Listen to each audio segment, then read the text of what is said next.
مساء الخير عليكم. النهارده هاعمل حواوشي بطريقة حلوة جدًا، وبتدّي طعم للحمة حلو أوي.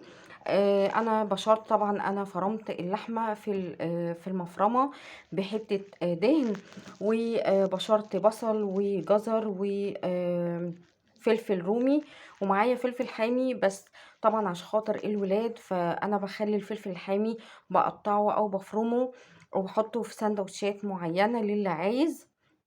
والحاجات الساندوتشات الباردة دي أنا باخلّيها للولاد.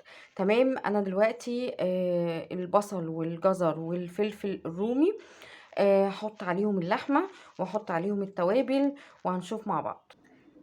أنا دلوقتي معايا معلقة بابريكا ومعلقة توابل لحمة ومعلقة مرقة ومعلقة بهارات، اللي هي البهارات بتاعتنا العادية، معلقة كمون، معلقة كزبرة ناشفة، معلقة ملح صغيرة مش كبيرة، عشان خاطر طبعا احنا عارفين ان اللحمة مهما كان لما بتحدق قوي ملهاش علاج يعني. ما هي مش هتتحط في الشوربة، هي بتعمل حواوشي فما تبقاش حادقة قوي. فانا حطيت معلقة صغيرة ملح، معلقة فلفل اسود، معلقة كمون، توم باودر وبصل باودر. تمام. هنحط دلوقتي كله على اللحمة زي ما انتوا شايفين كده، هنحط كله. ده دلوقتي الحواوشي بتاعنا.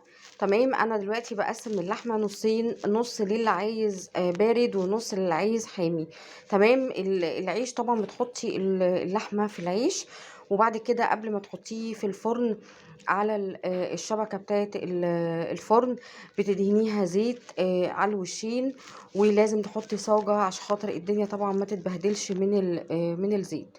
ده الحواوشي بتاعنا النهارده، وحاجه خفيفه وسريعه، وجنبيها شوية لسان عصفور ومخلل، وبألف هنا والشفا.